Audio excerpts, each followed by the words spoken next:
Hello and welcome back to Up the Villa podcast and welcome to our Euro 2024 preview. And I'm absolutely buzzing for it. I love international tournaments. I hate international breaks and friendlies and meaningless qualifiers, which we know we're going to get to a major tournament. But I love big European World Cups, the Euros. I'm all over it. So, what we're going to do on this episode is we're going to have a good preview about the tournament, but we're also going to predict the pathway for the eventual winners, joined by Justin and Ryan. Ryan, I know you've got all your England shirts out, so is it England fever in your household? It is, mate. Pulled the box out from under my bed where all my jerseys, go into hibernation for a couple of years. So got all them out today, all on display. So yes, excitement now is starting to build. We're ready for a feast of top European international football, and I love the Euros. It's brilliant. You discover new players, you discover different cultures, different tactics, and fans. The fans just make it what it is, isn't it? It's a feast. It's a festival of football, and I'm right here for it. 2:00, 5:00, 8:00, here for every single game. That is the beauty of sort of like tournaments in it for like the international stage, is that get home, 5:00, there's a game on, have a little bit of an half-hour break, eat your tea, stick the next one on, and it's just rinse and repeat until pre-season starts, and then we get back in that Villa mode as well. So, Justin, are you buzzing for it as well? Yes, I'm looking forward to it. Like you, I love international tournaments. They fill a lovely little gap, don't they, in between the season every 2 years. So yeah, I'm all for it. I wasn't a big fan of the World Cup being halfway through a domestic season, so I'm glad we're back to normal now. A little break at the end of the season, get stuck into a month of football. Hopefully, at some point in my life, I see England win a major trophy, and then a little break before the Villa comes back again. So yes, all for it, and I can't wait. Right, so what we're going to do, we're going to do a two-parter. We don't normally do two-parters, so this part of the sort of sequel that we've got coming up is going to be solely about the Euros and every team in it, and then we're going to have part two, which is going to be about England. And I know a lot of people watch us, and I know a lot of Villa fans watch us from all over the world. So I imagine some people might not even support England. So we're going to go big with the Euros first, and then England will be in part two. So here we go. This is what we're going to do. And you can play along at home with us as well then. So we've got every single group, and we're going to go through each group, and we're going to put who we think is going to finish first, second, third, and fourth. And then we're going to get to the knockouts as well. So Group A looks quite a competitive-ish group.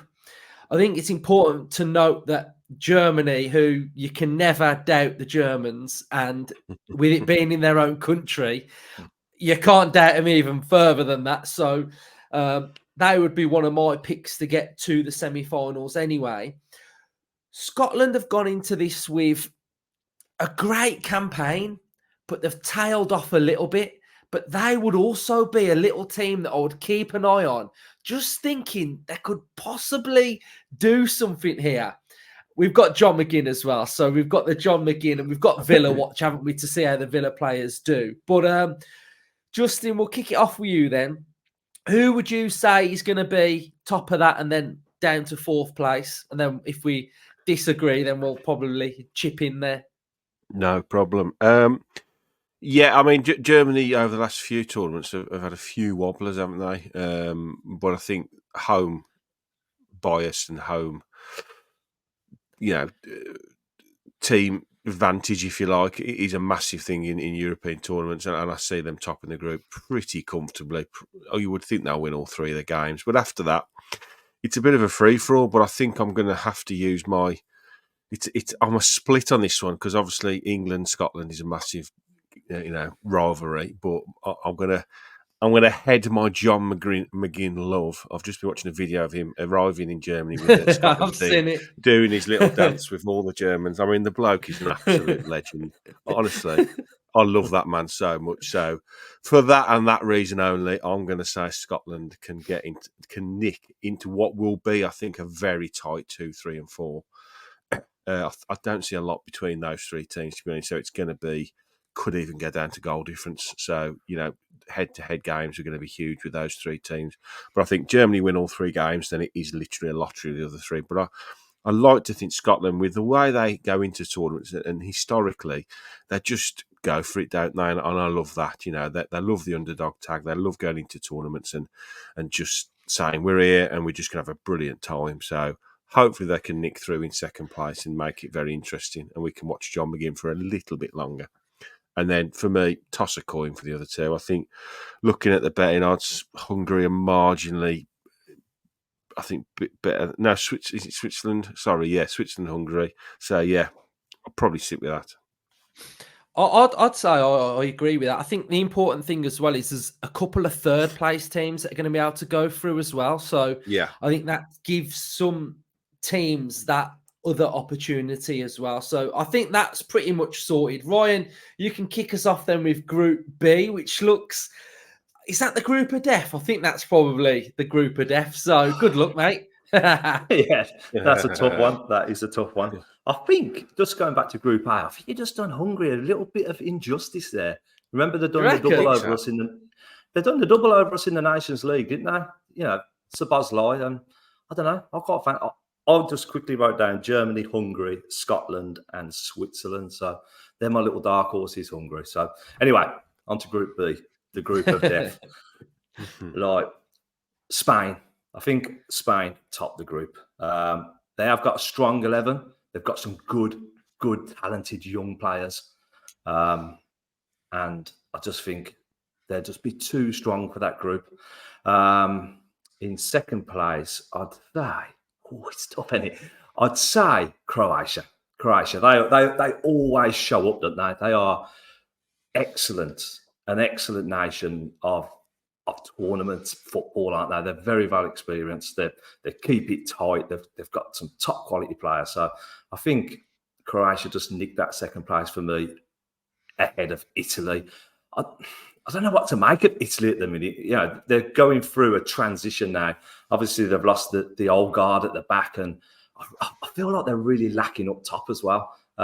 So for me, I can't see Italy disjointing Spain or Croatia in the top 2, and then Albania in 4th place. Interesting. I was listening to Stuart Pearce talking a couple of days ago, and he said Albania are quite a bit of a dark horse in this group. Apparently, they've been doing really good at youth level. So he said to not sort of like say that they're going to be like done. They're going to be quite competitive. He thinks so. I think that's group of depth. It's tight in. I mean, Croatia. It's like how many times can they keep going? Do you know what I mean? Some of them players, that generation of Modric, they just keep doing it, don't they? But like you say, Italy, you just don't know what you're going to get with them. They're miles off what they used to be, aren't they? So I think they're going to struggle as well. Justin, would you be all right with that group? Yeah, I've got a bit of a soft spot for Italy. I'll just go back to Paolo Rossi days, and I love watching a flamboyant Italian side, masters of defending, got some lovely creativity players over the years, and they've always had a good centre forward, didn't they? Toto Schillaci, I'll go back to, what a player he was. Christian Vieri. So I'd like them to have a good tournament, but I think I have to agree with you guys. I think it's probably one tournament too early for them within the rebuild. Yeah. Right, here we go. We aren't going to touch on England too much because part 2 is going to be all about England. I'm very, very wary of this group. I think it's more difficult than what it looks, I think. I know you guys may have your own thoughts. The reason why I think that is, I think Denmark, we never really batter Denmark, do we? I think we've played them in a couple of knockout rounds in the last recent couple of years, and that to me says draw, that does. And after watching Iceland and the game that we played against Iceland, and I know it was the game before the Euros, but I thought we're pretty much full strength here. Like, apart from, I think Bellingham, I can't remember, but I don't think Bellingham started, did he? Or No. no, I don't think he did. I thought that's pretty much our strongest lineup here. And it just looked a little bit lack of chemistry for me. So I think those other two teams in our group, you know, we've got Vlahovic, we've got Sesko in the other team, we've got sort of Oblak in goal, and no mugs some of these teams. So I think this is going to be a tight group. I do, and if I had to pick what I think is going to happen, I'd probably say it's going to look something similar to that, maybe. What's your thoughts, Justin? Because I know you and Southgate, you don't see eye to eye anyway. But you know, We haven't for a long time. going into a tournament, do you sort of like open up to him a little bit? Do you soften up a little bit, or are you sort of thinking we're in trouble here? You know what? The squad he picked was almost like he was. This is going to sound really stupid. It was almost like he picked it to try and get me on side. Do you know what I mean? Because I've been such a massive critic of him. I almost felt like he's gone, there you go, there's the squad you've been crying out for 80 years since I took the job on. You know, I'm not picking my favourites and players that are out of form and haven't played for their club. I'm picking players that are in form, really good young players. And you know, so for me, half of the task is done. He's picked a good squad. The other half of the Southgate enigma that annoys the hell out of me is let the handbrake off, Gareth. Let these absolute world-class players go and play their football. So we're yet to find that out. But I'm going into this tournament very hopeful. Probably as hopeful as I've been throughout his whole tenure. And I tend to feel that way pre-tournament anyway, because I love England and I really want us to win a tournament. And regardless of Gareth Southgate, you know, I want us to win this. And I still feel if we win it, it'll be, you know, in spite, not because of him, but, you know, because we've got some good players. I do still think that. I don't think he's tactically good enough. But looking at this group, it's like you've had the group of death, and I think there is another group of death coming up, but this is the group of banana skins, isn't it? And it, you know, on paper, we should, I don't say comfortably go through, but I would fancy us to win all three games. But, you know, you can make an argument for all three of them games being a bit of a slip up, couldn't you? Like you could see a draw in one of them, and there's maybe coming from behind in one of them. So yeah, it's a tricky group. It really is, you know. And I don't, if I'm brutally honest, I don't see Denmark qualifying from it. That's my Really? I don't. Yeah, I think Serbia will. The What Balkan are you nations, saying? What are you saying about the good. group, Ryan? I am in agreement with your order. I'm also in agreement that it's very, very tricky. Like Justin says, on paper, you go win, win, win, with Denmark being the more trickier game. But for me, we'll go into it in more detail in the pod, but I feel we're a bit unbalanced in the build-up. And I think against these teams, we're going to have a lot of possession. We're going to have a lot of the ball. We're going to be facing low blocks. And it's up to us to find a way past it. And what I've seen so far is that it's unbalanced and we're struggling. We're struggling for an identity. So for me, we've got to do a lot of growing. This squad's got to grow during this group stage. But that being said, I do think we'll top it and we will go through and progress from this stage. But we're gonna evolve a lot during this, and hopefully come out of it knowing our identity, knowing what we're about, and into the knockout stages. I'm quite happy with a slow start, though. I am, you know, one of the best tournaments You in my grow into life the tournament. was Italian 19. We struggled in the group stages there, and I think you've hit the nail on the head, Ryan. With our identity, it's not there because he's spent so many years just trudging through these tournaments, and that now I think he's got another plethora of absolute great players that they're going to have to evolve into a team, and I think there's a lot of positions up for grabs. We'll go on to that later. That they're going to have to somehow find their way into an 11 and a style and a formation. So I think this group gives us hopefully a good enough opportunity to do that and bed in some kind of system and style and 11 to help us progress in the latter stages. But it's not going to be easy. I definitely don't think it's going to be easy. No, neither do I. Right, so next group, we've got Group D. I think we could all probably say It's going to look like that. Do we all reckon it's going to look like that, this Group D? One you've nailed. You've nailed first Yeah. place, absolutely. Yeah. And I think bottom is Austria. Yeah. Ooh. And I don't see a lot between Poland or Netherlands. The See, I think Poles Netherlands are are all right. quite like a bit of a dark horse in this. I do. You probably Not to feel be a about Netherlands favourite. like I feel about Italy. I Yeah, just I like think them. so. When you look at the Netherlands squad, right, on paper, it's a great squad. They've got a nice balance of youth players and experienced players. I think the Netherlands' problem is similar to ours, and it's their manager. I don't think they're too keen on Ronald Koeman, and I think he's holding them back a bit. I think they're looking, the Dutch way, total football, more expansive, where Ronald Koeman's a bit more reserved, isn't he? A bit like Southgate. So I think they're sort of caught in the same trap as us, really. So it'd be interesting to see how they approach the tournament, because, like I say, they've got a lot of quality in their team, and like Austria as well. Again, they're bottom, but little cheeky one for me again. They're very direct. They're full of energy, and I can see them finishing above Poland. Definitely finishing Do you above reckon? Poland and pushing Netherlands. Yeah. I think Right. Netherlands, they've had a decent run up to this tournament, haven't they? If you just look at their form, they've won 7 out of the last 9. Funnily enough, the only 2 losses were against Germany and France. So it just shows that they're probably pretty good against the lesser nations, and they struggle when they come up against somebody of quality. Yeah, Group E then. I will go on then, Ryan. You can add Group E. What are you going with Group E? Belgium to top it. Okay. Then I went with Ukraine. I think they've looked strong, what I've seen of them. Romania. And then Romania, And then I think Slovakia. Romania, And they're another one that got me eye on. Just an eye on Yeah. them, just to think how they progress out this group. Yeah, like my first international memory was Italian 1990. I've got like vivid memories of Platt scoring, the semi-final and everything. Then Euro 92 come along. And I hardly remember that, probably because England were awful. But I haven't really got any memories of that. And then come Euro 96 and Romania were like one of the star teams in that. So, they've got good European experience. Obviously, they knocked us out.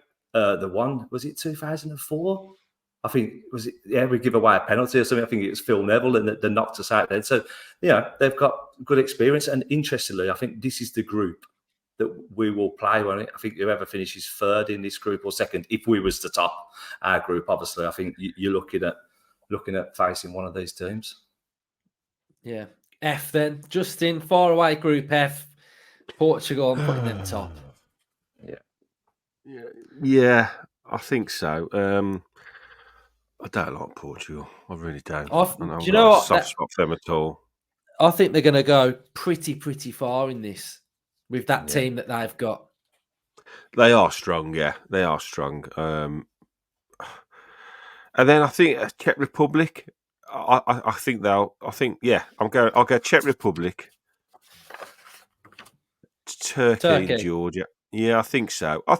Turkey, on the day can have an upset or two, but yeah,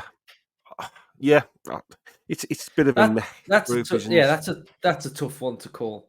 Right, so what we've got to do now is pick 4 teams that have finished third. So we can let's have one each then, and then we'll just pick the other one. So I'll go with Italy.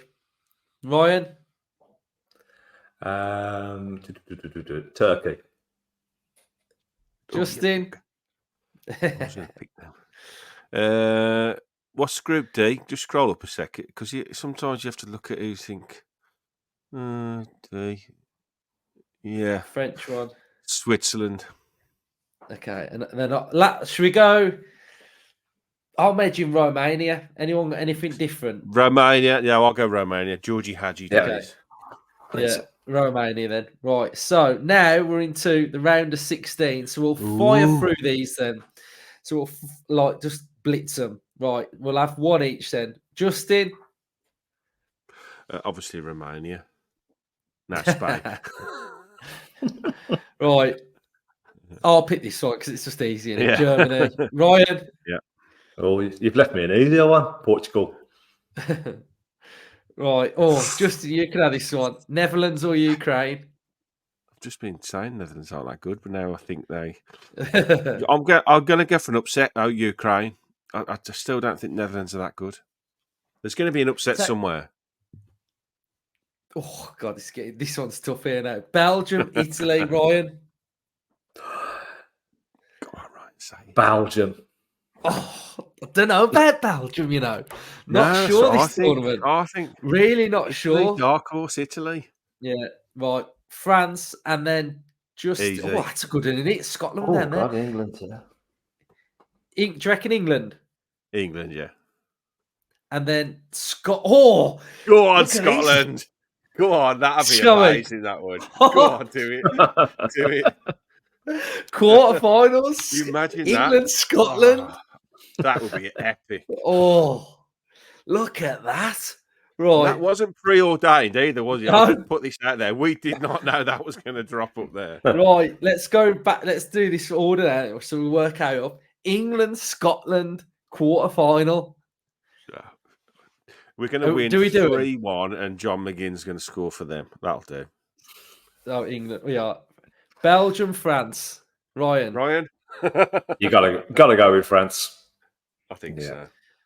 Oh, look at that. Ukraine, Portugal. Portugal. Yeah. Oh, go on then, Robinson. Oh. Germany, innit? Yeah. We know where this is heading, don't we? We know where this is heading. Right. Oh, God. We're gone, aren't we? Look, this is a heart and head one, isn't it? Your heart says England can do it, and your head says France are the better side. Nobody would dispute that currently, but I will still always believe, I'll put my positive Villa head on for this one, that in a one-off game, in a major tournament, at some point, Southgate will somehow beat one of the major nations with not even a tactical masterclass. He'll let the team just play, and our top players can do something. I don't think so, Justin. This is look, as I said, my head, that's head over heart. This is where I've got with him now. And, we're all pretty positive football fans in general anyway. And this is what Southgate's tenure boils down to me. I haven't seen anything from him to suggest that we can win. When we face a big team in a big moment, can we do it? And I can't look at this and think we can beat France because I've not seen that we can.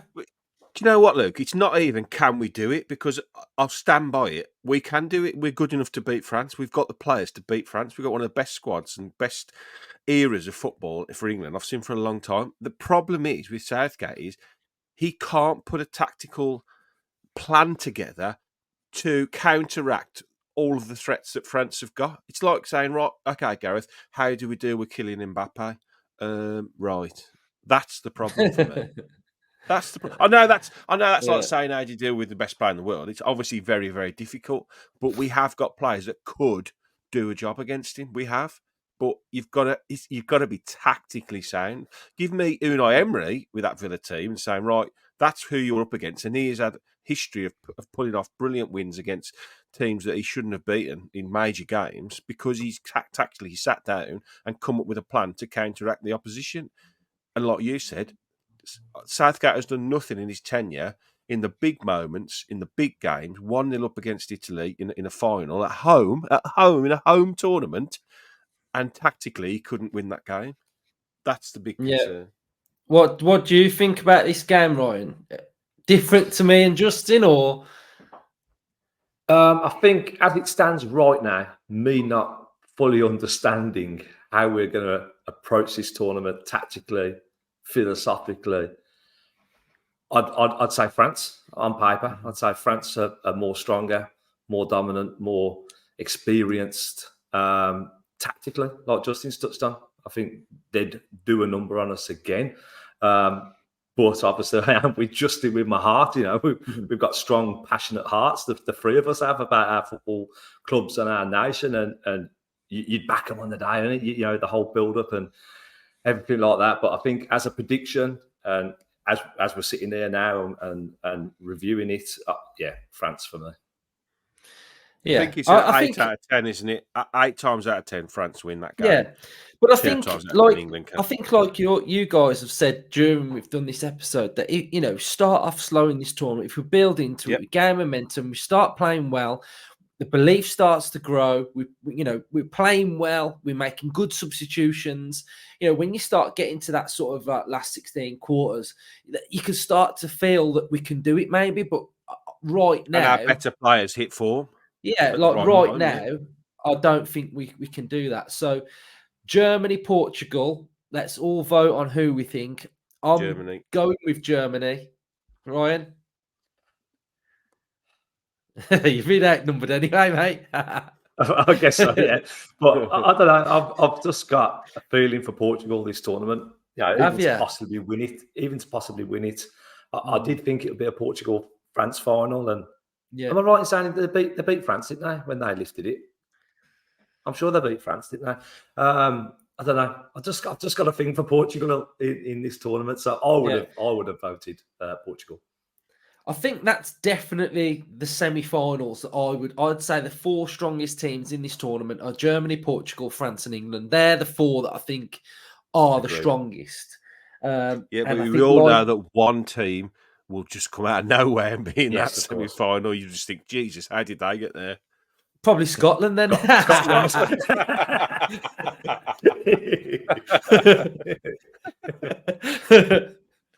Right, Scotland, France final, isn't it? That it can't be that anyway. Yeah. But, right, so Clark does a job on Kylian Mbappe. John McGinn does, mate. So Germany, France final. Let's all have a vote on who we think. Oh, that's a tough. That's tough. I'm backing the Germans all the way. I think Germany. Ryan? There's a classic saying, isn't there? Never write off the Germans, and home nation, final. I don't know. France are good, man. France are so good. The manager's class. No, you know what? They get done on their home soil. France, I say, mate. France. Okay. Justin. You got the decider? It's one of them. Can both teams lose, please? I don't like either of them. I am going to side with Ryan. Oh, so what did he go with? France? France, yeah. So France win the Euros for Up the Villa podcast then. That is what we've gone with. In the comment section down below, make sure you are putting in some of your predictions as well. It's due to be a fantastic tournament then. So join us for part 2, where we'll be having a big discussion on England. Up the Euros. Up the Euro 24.